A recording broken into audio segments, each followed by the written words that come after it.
Hello everyone, welcome to text book super coaching for bank exams. कैसे हैं आप सब लोग? दोस्तों, bank of Baroda assistant peon की जो एग्जाम्स का नोटिफिकेशन आया है, 500 वैकेंसीज है। काफी सारे लोग उसके लिए प्रिपेयर कर रहे हैं। काफी सारे हमारे दोस्त हैं जो जिसके लिए एलिजिबल है, वो सब लोग यहाँ पे काफी अच्छे से प्रिपेयर कर रहे हैं। पर बहुत सारे लोग ऐसे हैं कि जिनको पता ही नहीं है एग्जैक्टली ये एग्जाम्स कैसे होती है या इन एग्जाम्स में क्या सीन है, बिकॉज 10th पास की एलिजिबिलिटी है।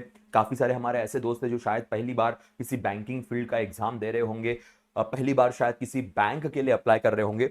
तो काफी कंफ्यूजन होते हैं subject wise, subject to subject काफी चीजें वैरी करती है। तो थोड़ा सा एक बार जनरल अवेयरनेस जो सब्जेक्ट है जिसका वेटेज 25 मार्क्स का है, इस सब्जेक्ट के बारे में थोड़ी बहुत बातचीत कर लेंगे हमारे आज के इस सेशन में कि एग्जैक्टली जनरल अवेयरनेस में क्या पढ़ना चाहिए, क्या पढ़ाया जाता है, किस चीज को आपको थोड़ा स्किप करना पड़ेगा, अपनी पढ़ाई का फोकस किस नजरिए से, किस एंगल में आपको रखना पड़ेगा। तो यही सारी चीजें, यही सारी बातें हम लोग आज के इस सेशन में करने वाले हैं।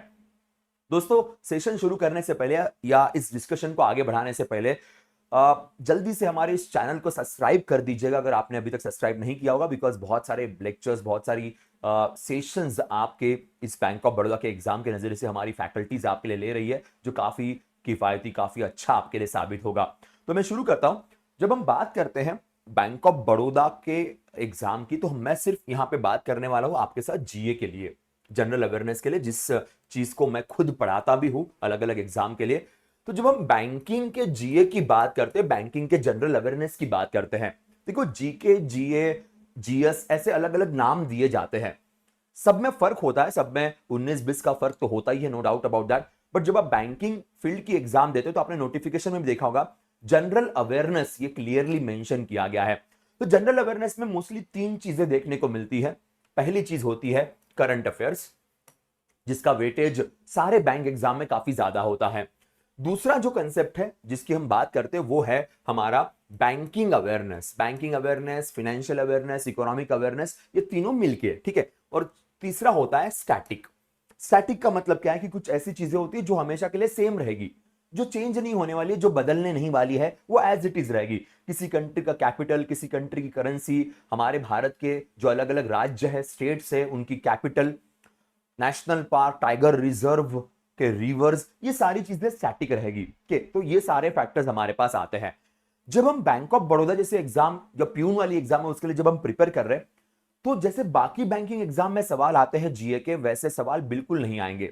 बाकी बैंकिंग एग्जाम में सवाल बहुत डिफिकल्ट आते हैं, बड़ी हालत खराब होती है। 40 मार्क का, 50 मार्क का पेपर होता है, उसमें से हार्डली 10 या 12 क्वेश्चंस बच्चे सही से सॉल्व कर पाते हैं। आपके एग्जाम में 25 क्वेश्चन है, पर जो डिफिकल्टी लेवल होगा वो एक्चुअल बैंकिंग एग्जाम जैसा बिल्कुल नहीं होगा, बिल्कुल भी नहीं होगा। जो भी सवाल आपको पूछ जाएंगे बड़े आसान, बड़े सिंपल सवाल होंगे, और मोस्ट ऑफ द सवाल ये वन लाइनर रहेंगे। वन लाइनर का मतलब है कि भाई बता दीजिए यूपीएससी के नए चेयरपर्सन कौन है, या बता दीजिए हमारे देश के चीफ जस्टिस, सुप्रीम कोर्ट के जो चीफ जस्टिस है उनका नाम बता दीजिए, या वो कौन से नंबर के हैं। ऐसे सिंपल आसान सवाल आपको एक्सपीरियंस करने को मिलेंगे। अब कई सारे बच्चे ये सवाल पूछते हैं कि सर वेटेज क्या होगा, अगर हमने इस 3 पार्ट में डिवाइड कर लिया तो इसमें वेटेज क्या रहेगा। कुछ लोग पूछते हैं sir history, geography, constitution of India, science and technology, ये भी काफी लोग बता रहे हैं, तो सर क्या इन्हें भी पढ़ना पड़ेगा, ये भी सारी चीजें कवर करनी पड़ेगी। देखिए, बैंक ऑफ बड़ौदा के एग्जाम में, प्यून के एग्जाम में जनरल अवेयरनेस लिखा हुआ है, जनरल स्टडीज या जनरल नॉलेज या ये पार्ट नहीं लिखे हुए हैं। तो जब हम हिस्ट्री, ज्योग्राफी, साइंस वाले सब्जेक्ट्स की बात करते हैं, वो आपको पढ़ने की जरूरत नहीं है, उसको आप स्किप कर सकते हो, देयर इज नो नीड। क्योंकि हिस्ट्री पढ़ने बैठे तो भाई देश की मॉडर्न हिस्ट्री, देश का एंशियंट हिस्ट्री, उसका मिडिवल हिस्ट्री, ज्योग्राफी भी काफी बड़ा है, साइंस एंड टेक्नोलॉजी में भी फिजिक्स, केमिस्ट्री, बायो, ये सब पढ़ने की बिल्कुल जरूरत नहीं है, ये रिक्वायरमेंट भी नहीं है। तो फालतू में मिसगाइड मत होइएगा। क्या कॉन्स्टिट्यूशन पढ़ना पड़ेगा?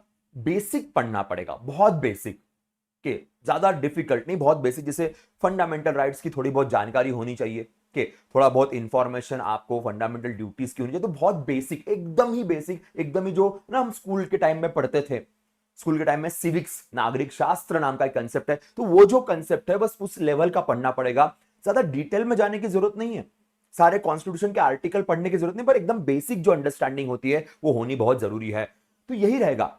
तो मैं आपको एक चीज बताना चाहता हूं कि अगर आपको सही में एग्जाम अच्छे मार्क्स से क्लियर करनी है तो जीए में बस इन 3 चीजों की तरफ ध्यान रखिएगा, current affairs, banking awareness, static, nothing else. उसमें भी क्या पढ़ना है मैं आपको बता देता हूं। देखिए कई बार क्या होता है, जब हम बैंकिंग अवेयरनेस पढ़ते तो बैंकिंग अवेयरनेस में बहुत सारे टॉपिक्स आते हैं, history of bank, monetary policy, non performing asset, Basel norms. ये जो नाम मैं ले रहा हूं आप में से बहुत लोगों ने शायद सुने भी नहीं होंगे। आपको ये पढ़ना भी नहीं है, इतना डिटेल नहीं जाना है हमें। हमें बहुत बेसिक पढ़ना है कि भाई बैंक क्या करती है, कितने टाइप के लोन होते हैं, कितने टाइप के डिपॉजिट्स होते हैं, आरबीआई एग्जैक्टली कब बनी, आरबीआई एग्जैक्टली क्या करती है, टाइप्स ऑफ ब्रांचेस क्या होते हैं, टाइप्स ऑफ बैंक्स क्या होती है। ये बेसिक पढ़ना है आपको, बस इतना ही बेसिक पढ़ना है, फालतू में अपना टाइम बर्बाद मत करना। क्योंकि यार एग्जाम कौन सी है, प्यून वाली एग्जाम है। कितने भी लोग एग्जाम दे, लाखों लोग फॉर्म भरे, फिर भी उससे फर्क नहीं पड़ेगा, क्योंकि हमारी एग्जाम बहुत बेसिक लेवल की है। आपसे वो ये उम्मीद नहीं कर रहे कि कल आप काउंटर में बैठ के लोगों के डिपॉजिट एक्सेप्ट करेंगे, आप लोन की पॉलिसी बनाओगे, आप किसी का क्रेडिट स्कोर चेक करोगे। ये सब थोड़ी ना काम है हमारा।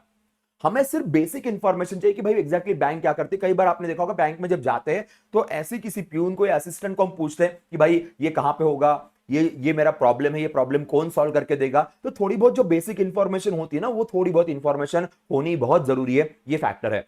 अब जब हम करंट अफेयर्स पढ़ेंगे तो करंट अफेयर्स में भी बहुत सिंपल सिंपल न्यूज पढ़नी है, बहुत सिंपल। जैसे मैंने आपको स्टार्टिंग में कहा था, देश के चीफ जस्टिस कौन है, अभी रिसेंटली यूपीएससी के नए चेयरपर्सन कौन बने। ये जो बेसिक सवाल है, इन्हीं के ऊपर सवाल या यही चीजें आएगी।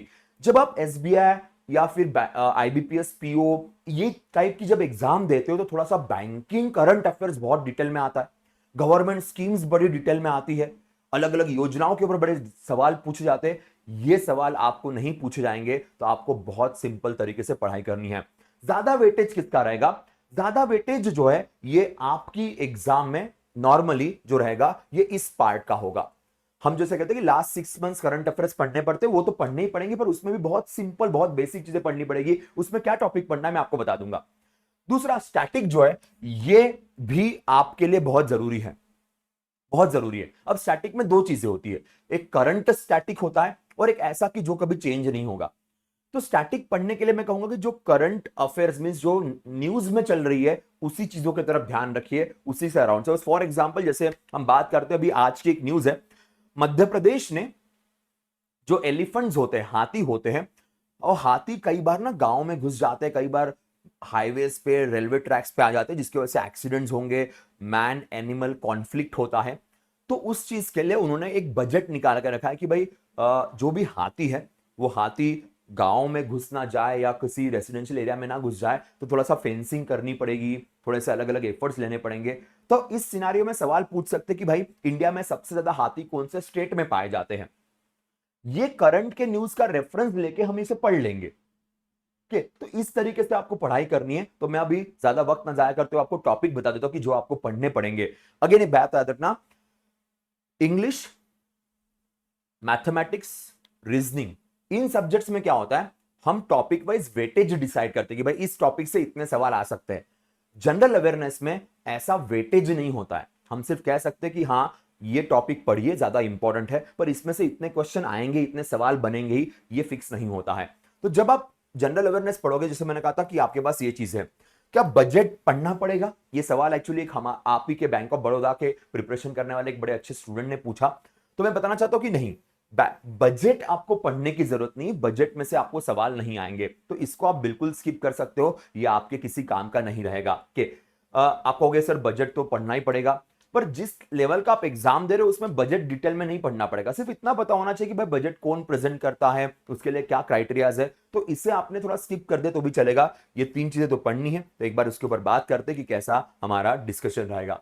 अब जब हम बेसिक बैंकिंग की बात करते हैं, बैंकिंग अवेयरनेस की, तो मैं टॉपिक्स मार्क करके देता हूं, वो टॉपिक आपको पढ़ने पड़ेंगे, बाकी टॉपिक मैं क्रॉस कर दूंगा, उसको छोड़ दीजिए। जैसे for example basics of banking, bank exactly क्या होती है, बैंकों के फंक्शंस क्या होते हैं, बैंकों की हिस्ट्री क्या है, बैंकिंग के टाइप क्या होते हैं, ये तो पढ़ना पड़ेगा, ये तो हमारी रिक्वायरमेंट रहेगी। फिर थोड़ा बहुत आरबीआई की इंफॉर्मेशन लेनी पड़ेगी। अब ये जो है ना सेबी, आईआरडीए, पीएफआरडीए या आरबीआई की तरह से शेयर मार्केट के लिए सेबी होता है, इंश्योरेंस कंपनियों के लिए आईआरडीए होता है, पेंशन कंपनीज के लिए पीएफआरडीए होता है। तो इसकी थोड़ी सी इंफॉर्मेशन देख लेंगे, थोड़ी सी इंफॉर्मेशन देख लेंगे, थोड़ी बहुत जानकारी होनी चाहिए, एकदम बेसिक इंफॉर्मेशन। इनके फंक्शंस देखने की जरूरत नहीं, एग्जैक्टली ये क्या है, इनके फुल फॉर्म्स क्या है, वो हम देख लेंगे। फिर इन्फ्लेशन एंड मॉनेटरी पॉलिसी, ये आप छोड़ दीजिए, कोई जरूरत नहीं है, आपके एग्जाम के लिए इतना इंपॉर्टेंट नहीं रहेगा, आप इसे स्किप कर सकते हो। फिस्कल पॉलिसी, जैसे बजट आता है, बजट, तो बजट के जो बेसिक्स हैं आपको इस पॉलिसी के अंदर देखने को मिलेंगे, तो इसे पढ़िएगा। अब आप में से कई लोग कह सकते हैं सर मॉनेटरी पॉलिसी तो बहुत जरूरी है बैंकों के लिए, ऐसे कैसे इसे स्किप कर दे। यार हम कौन सी एग्जाम देने जा रहे हैं ये पता होना बहुत जरूरी है। Monetary policy is not that important for our exam, but for other banking exam it is the most important thing। तो आप इसे skip बिल्कुल कर सकते हो क्योंकि इसमें आपका वक्त काफी जाएगा और इतने क्वेश्चंस उसके ऊपर आपके लिए नहीं बनेंगे। फिर अभी ना देश का नेशनल इनकम क्या होता है, देश में एम्प्लॉयमेंट, जीडीपी, जीएनपी, इसको भी स्किप कर दीजिए। Financial market, money market, capital market, stock exchange, share market, सब स्किप कर दो, ये पढ़ो। फाइनेंशियल इंक्लूजन जरूरी है, बहुत सारी वित्तीय समावेशन की योजनाएं होती है जो बैंकों के द्वारा इंप्लीमेंट की जाती है। फॉर एग्जांपल जनधन योजना, कई सारे ऐसे कस्टमर आएंगे जिनको कुछ नहीं पता होता बैंक के बारे में, बेचारे गरीब लोग आते हैं, बहुत बहुत ही बैकवर्ड क्लास, या क्लास नहीं कहूंगा, बैकवर्ड एरियाज के लोग आते हैं, एजुकेशन नहीं है, कुछ नहीं है। उस समय वो डायरेक्टली बैंक वाले से बात करने के लिए डरते हैं, वो आपसे बात करेंगे, वो आपको अपना दोस्त पहला समझेंगे, वो आपसे बातचीत करेंगे। तो इसलिए ये जो टॉपिक है ये बहुत क्लोज होता है, बहुत इंपॉर्टेंट होता है, और आप बहुत अच्छे से उनको गाइड कर पाएंगे। तो ये भी एक फैक्टर याद रखना, ये बहुत जरूरी है ना। टाइप्स ऑफ बैंक अकाउंट बिल्कुल जरूरी है, ये बहुत जरूरी है। आज के जमाने में डिजिटल पेमेंट बहुत चलता है, हमारे पास यूपीआई है, सब लोग यूपीआई यूज करते हैं, सब लोग ऑनलाइन पेमेंट यूज करते हैं। तो ऑनलाइन पेमेंट के लिए हमारे पास ना national payment corporation of India नाम की अथॉरिटी है, तो ये हमें पढ़ना पड़ेगा। निगोशिएबल इंस्ट्रूमेंट का मतलब क्या होता है, जैसे चेक है, चेक, चेक, तो ये चेक वाला कंसेप्ट यहां पे आएगा, इसमें डिटेल में नहीं जाना पड़ेगा, पर चेक वाली चीजें या डिमांड ड्राफ्ट वैसे इसके अंदर नहीं आता है, बट स्टिल हमें वो भी पढ़ना पड़ेगा। फिर उसके बाद बाकी अलग अलग टाइप के ट्रांजेक्शन, जैसे आरटीजीएस, एनईएफटी, जो ना ऑनलाइन ट्रांजेक्शन होते हैं यूपीआई छोड़ के, उनके बारे में बातचीत करनी पड़ेगी, ये हमारे काम का है, इसे हमें पढ़ना पड़ेगा। टैक्सेशन, इसको नहीं पढ़ा तो भी चलेगा, बट मैं इसको इसको मैं कहूंगा कि लास्ट में एटलीस्ट एक बार देख लेना, स्पेशली जीएसटी वाले कंसेप्ट को। तो जीएसटी है, कॉमन चीज है, बेसिक क्वेश्चन आएंगे, ज्यादा जीएसटी में डिटेल में नहीं जाएंगे, बहुत बेसिक सवाल आएंगे कि भाई जीएसटी कब लाया गया, जीएसटी एग्जैक्टली कौन से टाइप का टैक्स है, ऐसे सिंपल। एआईएफआई आपके काम का नहीं है। प्रायोरिटी सेक्टर लेंडिंग, इसको थोड़ा सा पढ़ लेंगे, अगेन बेसिक, क्योंकि यहां पे भी वही है, ऐसे कस्टमर्स प्रायोरिटी सेक्टर लेंडिंग के अंदर होते हैं जो बिल्कुल, जिनको नहीं पता, कुछ भी नहीं पता, उनको पता ही नहीं होता बैंक उनको क्या हेल्प कर सकती है, तो वो एक अच्छा क्राइटेरिया, अगेन इसको भी बेसिक में पढ़ना है।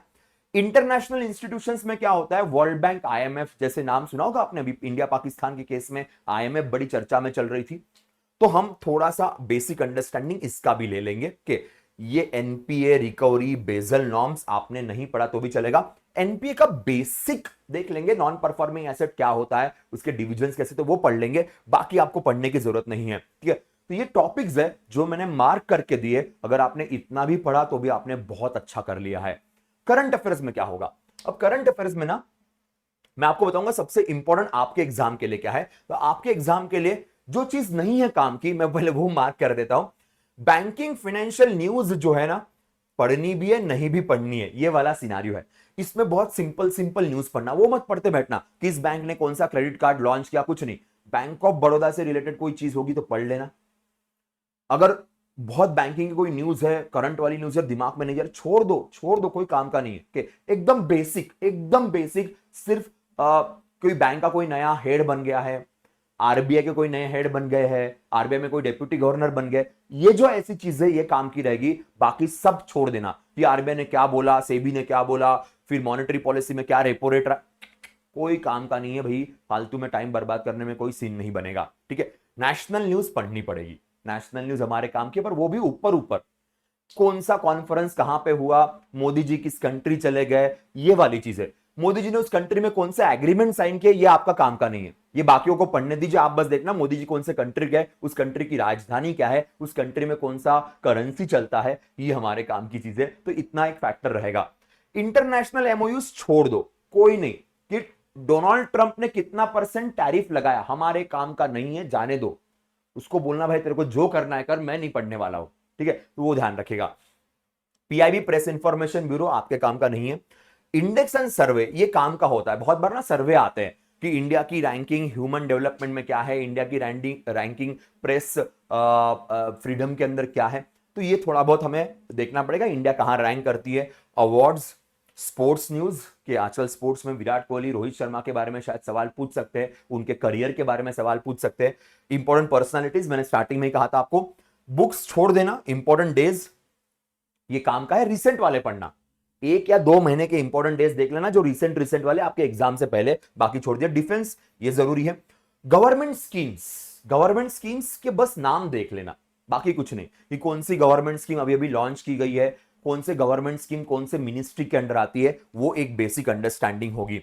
तो ये टॉपिक आपको पढ़ने, बाकी टॉपिक आप बिल्कुल स्किप कर सकते हो करंट अफेयर्स के अंदर। इसको ध्यान रखना, ज्यादा डिटेल में पढ़ने की बिल्कुल जरूरत नहीं है और वन लाइनर क्वेश्चंस आएंगे। मैंने कहा था गवर्नमेंट स्कीम एकदम बेसिक, कि जैसे यहां पे कुछ नाम लिखे हुए ना, कि ऐसी रिसेंट वाली गवर्नमेंट स्कीम, एकदम रिसेंट वाली जो फिलहाल करंट अफेयर्स में चल रही है, चर्चा में चल रही है। अगेन आपको गवर्नमेंट स्कीम डिटेल में नहीं पढ़नी, किस स्कीम में कितना % सब्सिडी मिल रही है, किस स्कीम में कितना लोन मिल रहा है, ये काम का नहीं है। स्कीम क्यों बनाएगी, किसके लिए बनाएगी, कब लॉन्च की गई और कौन से मिनिस्ट्री के अंडर आती है, खत्म। That's it, that's all for you. Static जब पढ़ोगे तो स्टैटिक में बस एक बात याद रखना, करंट में न्यूज में चलता है ना, सपोज किसी स्टेट की न्यूज है उससे रिलेटेड, किसी कंट्री की न्यूज है उससे रिलेटेड, कोई नेशनल पार्क टाइगर रिजर्व चर्चा में चल रहा है उससे रिलेटेड, इतना ही स्टैटिक पढ़ना। फालतू में स्टैटिक याद, क्योंकि इतना सारा याद नहीं होता यार। सपोज समझ लीजिए भारत के सारे स्टेट्स, उन सारे स्टेट्स की राजधानी, सारे स्टेट्स के चीफ मिनिस्टर, सारे स्टेट्स के गवर्नर याद रह पाएंगे? नहीं रह पाएंगे। तो जो न्यूज में चल रहा है उनके बारे में पढ़ो। देखो एक बात याद रखना, जीए में पढ़ने के लिए बहुत कुछ है, बहुत कुछ है पढ़ने के लिए, पर इतना सब पढ़ने के बाद दिमाग में रहेगा नहीं, रिवाइज करने के लिए वक्त मिलेगा नहीं। तो स्मार्ट स्टडी कीजिए, जो काम का है वो पढ़ो और उसे 10 बार रिवाइज करो, दिमाग में बैठेगा, एग्जाम क्लियर होगी। बच्चे बहुत बार क्या करते हैं, ये भी नोट्स ले लो, वो भी नोट्स ले लो। हाँ भाई, डर होता है कि एग्जाम निकलेगी नहीं निकलेगी, ये डर होता है, पर थोड़ा सोचो ना, थोड़ा स्मार्टली सोचो। जनरल अवेयरनेस लिखा है पहले, जीएस और जीके नहीं लिखा, जनरल अवेयरनेस लिखा है, ठीक है। तो हिस्ट्री, ज्योग्राफी सब कट हो गया, साइंस सब कट हो गया, वो काम का ही नहीं है, बैंक में काम करने जा रहे हो, ठीक है। दूसरी बात, 25 मार्क का आना है, पोस्ट क्या है, प्यून की पोस्ट है, थोड़ी ना किसी का डिपॉजिट और किसी का लोन बनाना है। तो बहुत बेसिक पढ़ना है, स्मार्ट स्टडी करो, लिमिटेड टॉपिक्स पढ़ो, उन टॉपिक्स को अच्छे से रिवाइज करो, बार बार पढ़ो, बार बार पढ़ो, 4 बार 5 बार रिवाइज कर लो, एग्जाम में जाओ, 25 में से 15+ मार्क्स आराम से आ जाएंगे, आराम से मार्क्स आ जाएंगे अगर अच्छी रिवीजन करोगे। रिवीजन अच्छी नहीं करोगे तो दिक्कत जाएगी। और 6 मंथ्स करंट अफेयर्स पढ़ना है, पर लिमिटेड पढ़ना है।